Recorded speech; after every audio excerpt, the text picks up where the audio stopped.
Scott and Green Bay offensive lineman T.J. Lang. And good evening, everyone, and welcome to the fifth quarter here in Little Chute. Along with Justin Hull, I'm Bill Scott. T.J. Lang will be joining us on next week's show for our first player show segment. And we're welcomed tonight by Rob Demoski, sports writer for the Green Bay Press-Gazette. Rob's back here for a second year in a row on the initial show, and good to have him along. Thanks for coming on, Rob. I think it might be the third year. Is it the third year in a row? I think it might be the third year. Yeah. How we forget. You must not have been very good the first time. So. Probably not.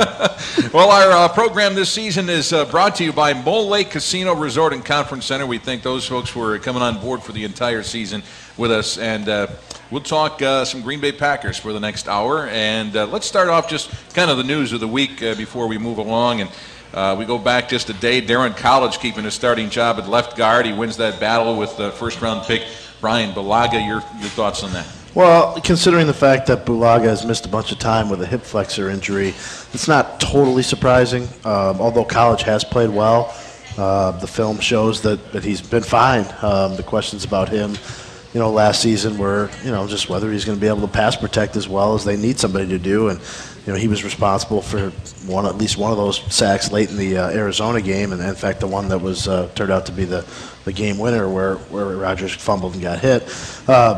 But Bulaga, that's not to say 4 or 5 weeks from now he won't be the starter if he gets healthy. And College won the job for now, but it was a close competition. Bulaga did fine. The thing I wonder is if his position's left tackle long term, do you just let him back up left tackle and forget about left guard? That's the thing I wonder whether you're talking Bulaga or College? Bulaga. Yeah. I mean Bulaga, they drafted him to be the left tackle of the future. I wonder if by moving him around a bunch, and they've already moved him, to play 2 spots, if that really is going to hurt his long-term progress as a left tackle. One thing about Bulaga, though, Justin, he's awfully intelligent. I mean, he gets it. He's well-schooled. He knows both positions. He does that pretty well. I mean, if there's a guy that can handle it as a rookie, he appears to be the guy. It's kind of funny because he's coming in doing exactly what Darren College did the first few years of his career, and that's play both that guard position and that tackle position. I mean, the way that I look at it, you look at last year, I know excuses are excuses, but College did make it a point to say, hey, I'm moving around in practice. How much did Chad Clifton practice last year? When he was out, College was the left tackle, and then game day, he would slot over to that guard spot. So essentially what you do is you have Bulaga, who will majority of the snaps in practice now this year, back up Chad Clifton. He can solidify himself there. You give him a little experience at guard, so if you need to slot him in there, he's played that spot. I think Green Bay's helped themselves on that depth chart by giving Bulaga that experience in preseason and training camp behind College so he can play guard if need be, and also come regular season he's going to play a little bit more tackle. I think he's intelligent enough. I think he's talented enough, and I think Green Bay did a good job there helping their depth by doing what they did with Bulaga in preseason. One thing we've seen from Mike McCarthy is that he does have a tendency to play the best player available if somebody goes down, a starter goes down with an injury. Now, is that best player at left guard, is that Spitz or is that Bulaga? Well, that's a good question. I guess you'd have to say it's Bulaga at left guard and Spitz at center and probably T.J. Lang at right guard and right tackle. I mean, there's only going to be 8 active at the most on game day, and sometimes 7. I believe they've gone into some games with 7, but it's usually 8. So you've got the 5 starters, plus probably Bulaga, Spitz, and Lang will be your 3, guys that dress. And Lang has played all 4 positions other than center. Spitz has played the 3 interior, and Bulaga's played the 2 left sides. So you kind of have it all covered. I just don't think I've always not liked is when a left tackle goes down, you move the left guard to left tackle and bring in a new left guard. To me, that's shuffling 2 positions to fill 1, and it looks like at this point they won't have to do that anymore. Okay, punting battle looks like it's headed into the final week against Kansas City this Thursday night with Chris Bryant and Tim Masthay still battling for the job, although it looks like Masthay has the upper hand right now. It does, except there's something that tells me as an organization they'd really like to see Chris Bryant win the job. I don't know why that is. I don't know if trying to improve their relations with Australia?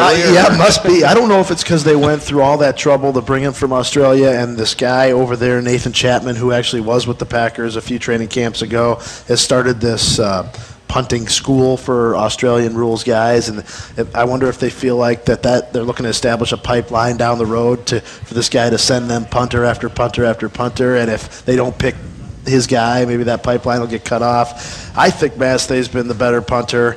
The only question with him was get off time and whether there was going to be danger of him getting blocked. I actually timed the get off times in practice the other day because I guess it's because it's what you guys do. This is what I do. And Mastey actually had a 1.99 get off time, and Brian was 2.0, and that two. So I mean, 2 is what they're looking for, and Mastey was actually a little better. If it were me, I would you were going to pick, I would have picked him this week. Let that guy get all the work this week, get all the work in the game so that he's ready to go for Philly. Mm-hmm. That's just the way I would have done it. They're not doing it that way.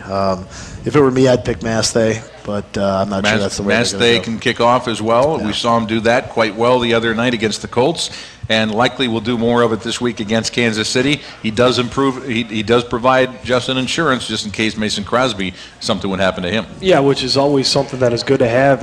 Go back to Brian. I think Brian reminds the Packers of somebody they had a few years ago in John Ryan, just a pure leg. And then you look, this is how this whole punting thing started. When they surprisingly let John Ryan go a few years back, he was instantly picked up by Seattle. And I remember the preseason game when John Ryan's just booting them out there. I think if Brian is a guy that's more like John Ryan, he was successful in the cold weather months of Green Bay. I still think that's why he's sitting there in the back of their head, because once they got rid of John Ryan, it was Derek Frost and then that other guy, Kapanos. Everybody had an opportunity. Right. So I think they're just trying to establish something. And Mastey, that's the tough thing about here is you don't get to see what these guys can do in November and December when that ball's like punting or rock. So Mastey might be the right decision now. Maybe they feel Brian might be the right decision in the future. Who knows what they're going to end up doing? It would not surprise me. Obviously, they're not going to keep 2 punters, but let's say whoever gets cut and doesn't get picked up, it would not surprise me if they brought the other guy back on the practice squad just in case, hey, if this guy screws up, we've got the other guy here. I'll tell you what, it's nice to actually be in an instance where you're picking between 2 guys. Yeah, rather than the lesser of 2. Yeah, the lesser of 2. Not saying at a press conference that we think our punter's on somebody else's roster right now or in somebody else's training camp.